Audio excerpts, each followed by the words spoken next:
Bien, con todo lo que he ido contando, ya podéis imaginar, ya hemos ido mencionando, algunas de las posibles propiedades terapéuticas de los cannabinoides que hoy en día se están utilizando con más o menos éxito, con más o menos, digamos, amplitud en los pacientes de cada tipo de afección, y que voy a resumir en esta tabla, y luego obviamente podemos entrar en detalle en la que queráis.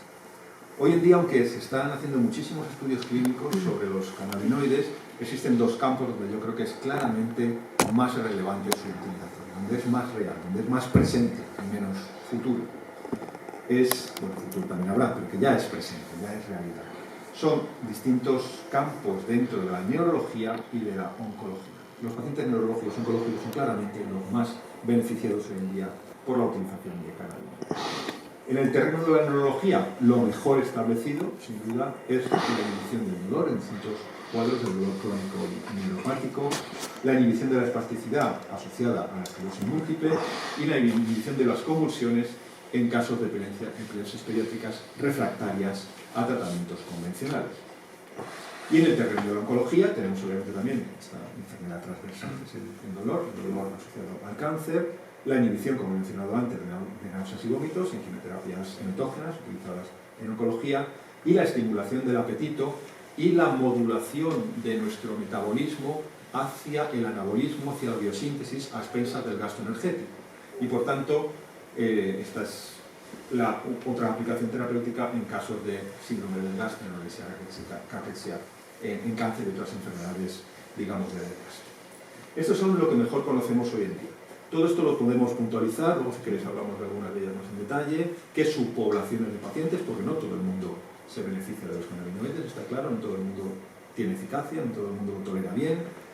Generalmente, por los ensayos clínicos que se han hecho en los últimos 10 años, podemos estimar, sobre todo por las fases de enriquecimiento, donde se va introduciendo el cannabis poco a poco, los cannabinoides poco a poco, y luego nos quedamos con la población que tolera bien y en la que ya ha habido algún efecto previo, más o menos la mitad de los pacientes, por hacer una estimación así muy grosera, luego puede haber peculiaridades, pero en general más o menos la mitad de los pacientes en los estudios clínicos pasa esta fase de enriquecimiento, donde tenemos aproximadamente 4 semanas una buena tolerabilidad y cierto efecto ya en cuanto a actividad de los cannabinoides. La mitad sí, la mitad no, tenemos más o menos esos porcentajes, y muchos pacientes hoy en día se están aprovechando de las propiedades beneficiosas de los cannabinoides en estos tipos de indicaciones.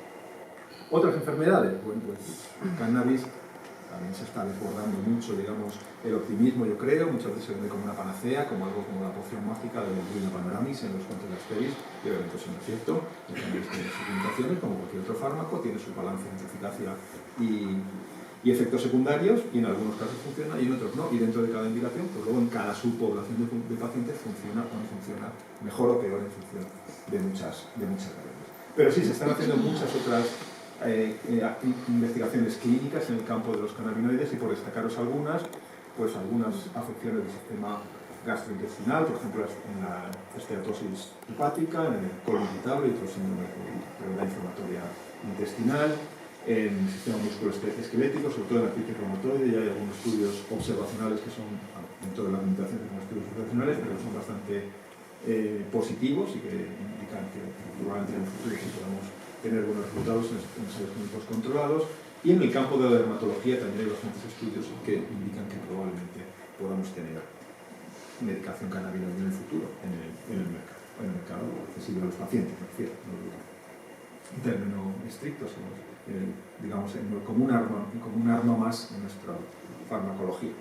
Digo probablemente porque todavía los he puesto aquí porque no tenemos todavía ningún estudio clínico controlado bueno, suficientemente robusto como para pasarlos aquí arriba, pero al menos sí que sepáis que en esos campos está también investigando. Bien, y ya para terminar, me gustaría hablar 5 minutos de algo que generalmente no se habla cuando se habla de propiedades terapéuticas de los cannabinoides, pero creo que es muy relevante para que entendáis un poco cómo ha sido la historia de la farmacología cannabinoide en términos de medicinas que se han ido, medicamentos que se han ido desarrollando a partir de estos compuestos, y cómo ha sido un recorrido curioso de, yo diría, ida y vuelta. Empezaron en los años 70 a purificar los compuestos, hacer estudios clínicos. Se ha seguido un desarrollo característico de la farmacología del siglo XX, del siglo XXI, es decir, determinar cuáles son los principios activos de una planta o de un producto natural, aislarlos, caracterizarlos, estandarizarlos, dárselos a los pacientes, estudiar sus balances de efectos deseados y no deseados en ensayos clínicos controlados. Algunos de ellos han llegado a la clínica, pero luego, como veréis, hemos tenido que dar marcha atrás. Entonces ha sido, por eso digo, un recorrido más o menos de ida y vuelta en 50 años que nos ha hecho aprender bastante acerca de estos compuestos, pero que, por desgracia, pues nos ha hecho volver, en cierto sentido, al punto de retorno, tener que empezar otra vez desde cero a utilizar preparaciones más crudas, en esencia, frente a compuestos purificados. Bien, cuando Mechulam y sus colaboradores empezaron a caracterizar los cannabinoides de la planta, pues lógico, lo que os he comentado, lo que hicieron fue aislarlos, caracterizar su estructura química, descubrir y patentar y poner a disposición de otros investigadores los métodos de síntesis en laboratorio, aislar estos compuestos, hacer las buenas vías, buscar la vía de administración, estudiar las formas galénicas de administración, hacer estudios clínicos, llevar a cabo estudios clínicos hasta fases 3 y llevar compuestos a aprobación por agencias reguladoras. Y bueno, este recorrido duró como 15 años, como pasa para cualquier otro medicamento, de manera que en los años 80 se aprobaron los primeros medicamentos con cannabinoides en su composición. Estos medicamentos fueron aprobados por la FDA en Estados Unidos y luego se han ido aprobando por otras agencias, pero en principio fue la FDA la primera agencia que dio luz verde a 2 medicaciones con cannabis. Como digo, a mediados de los años 80. El primero de ellos, este fármaco, es el Marinol. Marinol no es otra cosa más que cápsulas del principio activo del cannabis. El THC, lógico, pues era el recorrido lógico que había que hacer. Y en segundo lugar, a partir de ahí se empezó también, en esa época, como os he dicho, a hacer química médica, y en segundo lugar se aprobó un derivado sintético del THC, también lógico, no es sorpresivo. La nabilona. La nabilona es un derivado muy parecido al THC, simplemente en vez de un grupo metilo tiene un grupo ceto, y en vez de 5 carbonos en esa colita tiene 7 carbonos, tiene un isopentilo, perdón. Muy parecido. De hecho, su actividad es simplemente 5 veces mayor, su potencia de acción es como 5 veces mayor que la del THC, no es muchísimo más, pero bueno, le daba al laboratorio pues, una propiedad también intelectual sobre la molécula, etc. Bien, estos compuestos pasaron ensayos clínicos como cualquier otro compuesto y para la FDA pues, dieron lugar a una prueba de que los cannabinoides se podían utilizar con seguridad y con eficacia. Y de hecho, estos compuestos fueron los que empezaron a dar un poco, digamos, de respetabilidad a los cannabinoides, que siempre han considerado principios activos de una droga que vuelve loco, que hace psicóticos a los adolescentes, que tiene muchos efectos no deseados en su uso recreativo, pues sí que le empezaron a dar a los cannabinoides ya una respetabilidad dentro del estamento científico y del estamento clínico. Bueno, estos compuestos se aprobaron como antieméticos y como anticaquéxicos por la FDA y se empezaron a utilizar pues, en una cierta medida en aquellos años, finales de los años 80. ¿Qué ocurrió? Pues que estos compuestos, estos medicamentos, bueno, tenían su eficacia, pero se vio enseguida que no cubrían las necesidades de los pacientes de esas indicaciones. ¿Por qué? Pues sobre todo, como podéis imaginar, porque se trata de agonistas muy potentes, estimuladores muy potentes del receptor CB1, del receptor que está en nuestro sistema nervioso central, y por tanto sí, tenían eficacia, pero a un precio bastante elevado para la mayoría de los pacientes. Los pacientes los toleraban muy mal. Las ventanas terapéuticas eran muy estrechas. Cuando empezamos a subir las dosis de THC o de nabilona para empezar a tener efectos terapéuticamente relevantes, nos empezamos a encontrar con efectos secundarios también relevantes. Los pacientes en general no los toleraban bien. Muchos efectos psicóticos, cansancio, descoordinación, confusión, etcétera, etcétera. Bueno, pues, como os digo, estos compuestos sirvieron para lo que sirvieron, pero hoy en día su utilización es prácticamente nula en farmacología. Esto dio lugar a que en los años 90 las compañías farmacéuticas y los investigadores clínicos también se plantearan que había que cambiar la farmacología de los medicamentos cannabinoides. Y aquí fue donde se produjo el redescubrimiento de ese segundo cannabinoide que ya Mechulam lo había aislado en los años 60, que había hecho ya unos primeros estudios, pero muy aislados, con animales de laboratorio y con pacientes, que era el CBD. El CBD una molécula que en principio se consideraba bastante inerte en el cannabis, se comenzó a ver que no solo no era inerte, sino que precisamente, como os he dicho antes, sus propiedades farmacológicas más interesantes eran las opuestas a los efectos no deseados del THC. Propiedades antipsicóticas, propiedades anticonvulsivantes, propiedades ansiolíticas, evita la descoordinación motora a nivel cerebral, porque modula los niveles de adenosina, los algo bien. Bueno, pues los preparados con CBD son mucho mejor tolerados. El CBD es como un escudero de lujo que tiene el THC en la planta porque le hace ser mucho mejor tolerado.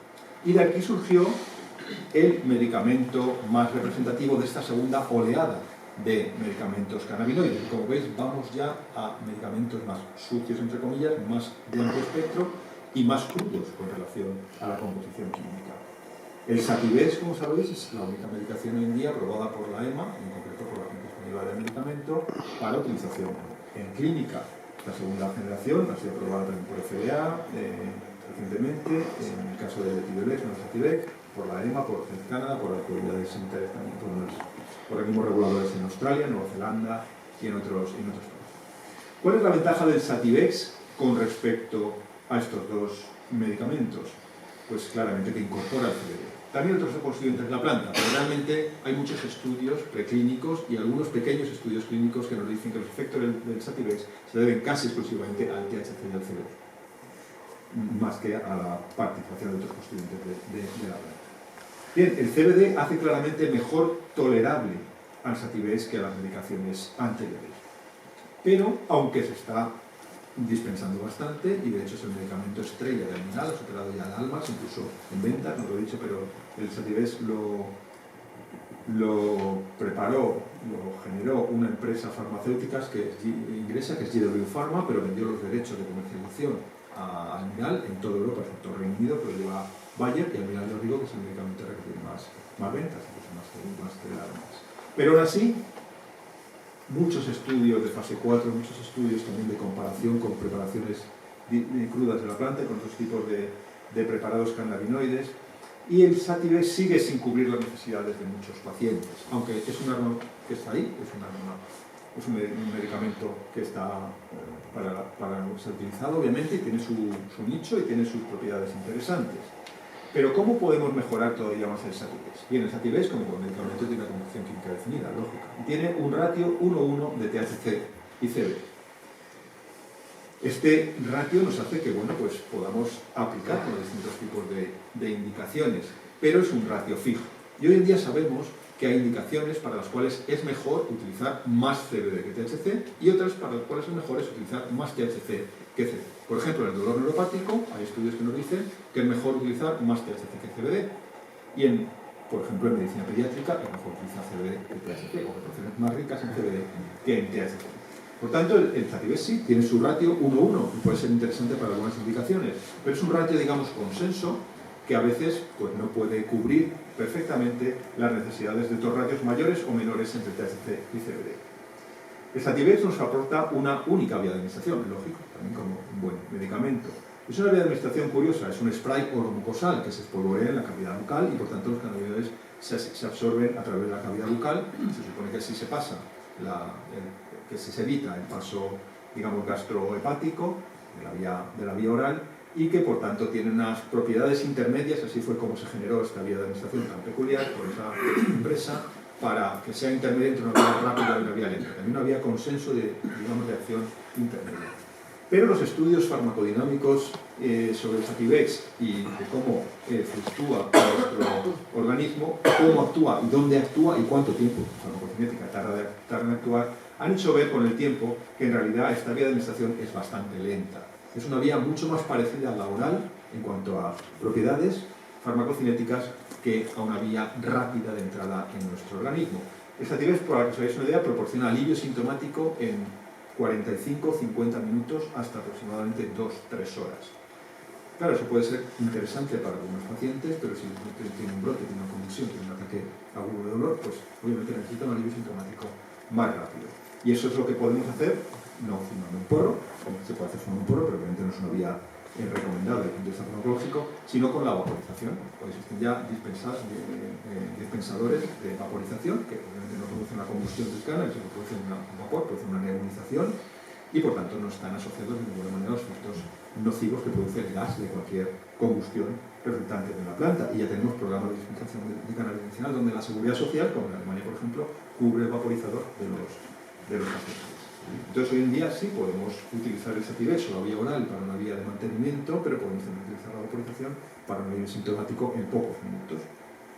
Y luego lo que os comentaba antes del mirceno y los quimiotipos intrasativos e índicos. El Sativex, como su propio nombre indica, tiene un quimiotipo muy sativo. En el proceso de extracción y por las plantas a partir de las cuales se obtiene, la cantidad de mirceno es extraordinariamente baja.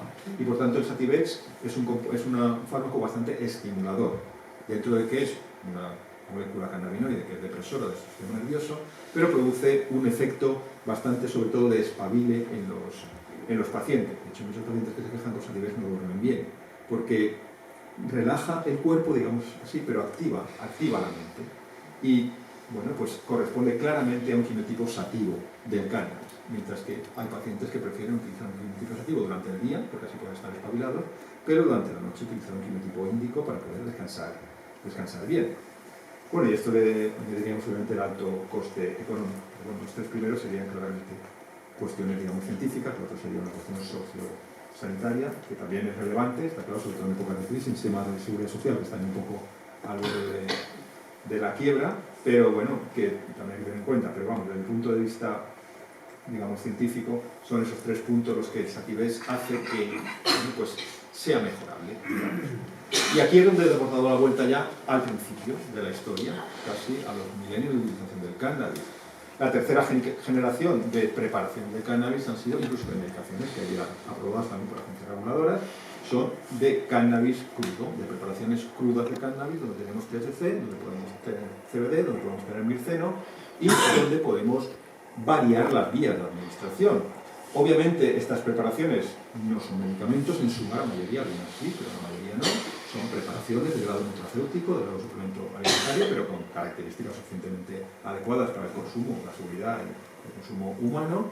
Son difíciles, por tanto, de estandarizar, eso es evidente, pero son claramente más plásticas, son más fáciles de personalizar para distintos tipos de pacientes. Por lo que os comentaba antes, frente al Sativex, que tiene un único ratio de THC-CBD, podemos preparar distintos ratios de THC y CBD. Frente a una única vía de administración lenta, podemos tener vías rápidas, vaporización, o vías lentas, cualquier tipo de edible o incluso el propio Sativex.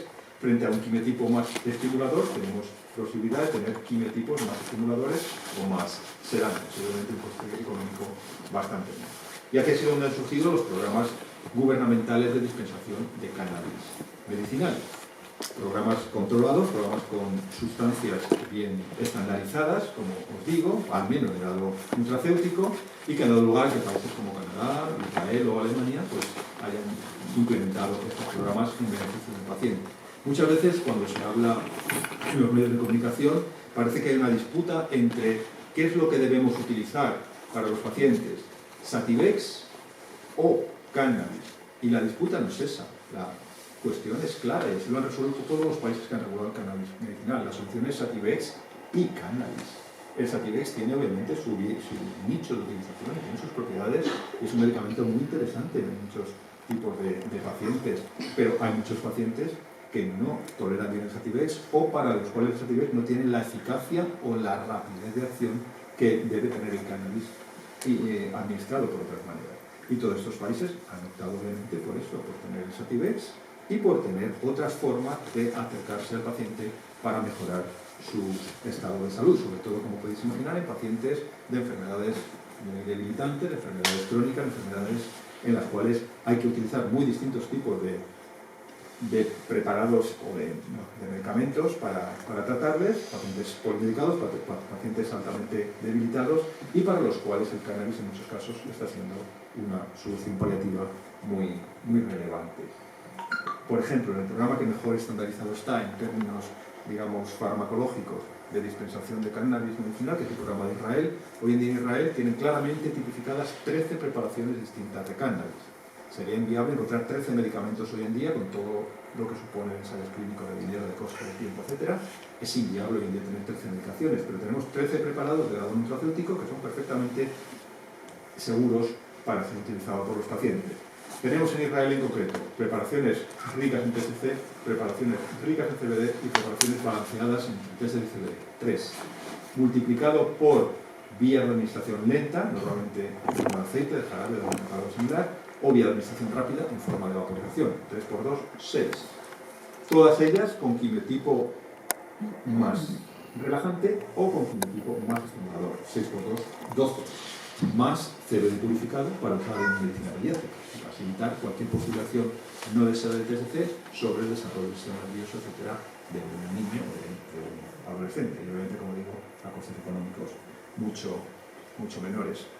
Entonces, estos programas se han ido haciendo poco a poco a lo largo de los últimos 15 años, en paralelo, obviamente, al desarrollo farmacológico de los cannabinoides, delicada en su vida, pues se merece el mejor tratamiento posible. Luego, los asuntos económicos, el Estado recauda, se reparte la riqueza un poco más, etcétera, etcétera. Son otras cuestiones. Pero incluso desde el punto de vista clínico, desde el punto de vista científico, estos gobiernos han optado por unas razones que son de peso, y es que realmente el Sativex, como digo, y otros preparados tienen su nicho, pero tienen un nicho muy estrecho. Eso nos lo han demostrado los estudios clínicos que no son ni de derecha ni de izquierda. Son estudios clínicos objetivos que nos dicen que la utilización de cannabinoides purificados o incluso de Sativex no responde a las necesidades de los pacientes, también como en general lo hacen todos estos preparados más plásticos y más personalizados de cannabis medicinal. Bueno, simplemente como mensaje así de muy resumen, pues hoy en día conocemos bien cómo actúan los cannabinoides en nuestro organismo. Esto da lugar pues, a sentar los pilares, que todavía tenemos que mejorar obviamente, pero que bueno, que ya podemos decir que el cannabis medicinal debería ser una realidad y no un mito simplemente. Muchos pacientes, sobre todo de enfermedades neurológicas oncológicas, están ya beneficiando en muchos países del mundo de la utilización de estos compuestos como tratamiento paliativo. Cierto, hay medicaciones estándar que son más eficaces que los cannabinoides, sería estúpido negarlo. Imaginaros para un paciente de cáncer, pues podemos tener un cetrón para el control de los náuseos y vómitos, podemos tener un esteroide para el control de la caquexia, podemos tener una benzodiazepina para el control de la ansiedad, podemos tener un opioide para el control del dolor, pero obviamente en farmacología no todo es eficacia, y sobre todo en pacientes, como digo, altamente debilitados y siendo tratados en estas enfermedades tan complejas. Y allí sí que el balance entre eficacia y seguridad es altamente relevante. Entonces, es verdad, los cannabinoides en eficacia pueden a lo mejor no son capaces de competir con respecto a otros fármacos de primera línea para indicaciones concretas en algunos momentos concretos de la enfermedad de estos pacientes. Pero en general, como medicación, la utilización a medio y largo plazo, incluso como utilización de reducción de otras medicaciones, que después si queréis podemos hablar de eso, los cannabinoides sí que están demostrando, en algunos casos, no es obviamente ninguna panacea, ninguna poción mágica,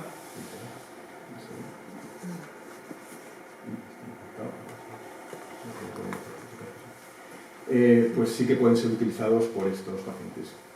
¿Qué es lo que generalmente se está haciendo hoy en día? ¿Cuáles son lo que nos han dicho los estudios clínicos de los últimos 10-15 años? Pues que generalmente los cannabinoides los podemos utilizar en pacientes que no responden bien a medicaciones estándar o que no toleran bien o que han dejado de tolerar bien medicaciones estándar, como en el caso de los opioides, claro. Normalmente, más que en terapia sustitutiva, como se ha intentado algunas veces, de forma mucho más eficaz en terapia combinada. Eso no cabe ninguna duda. Hoy en día yo creo que los mejores resultados están obteniendo tanto en indicaciones ya bien establecidas los cannabinoides como menos establecidas, siempre con terapias combinadas. Y luego, donde mejor pitan los ensayos clínicos con cannabinoides, lo que pasa es que suelen ser la letra pequeña de los estudios clínicos. Como sabéis, la calidad general de vida es muy difícil establecer en points primarios porque es muy difícil establecer objetividad en esas valoraciones.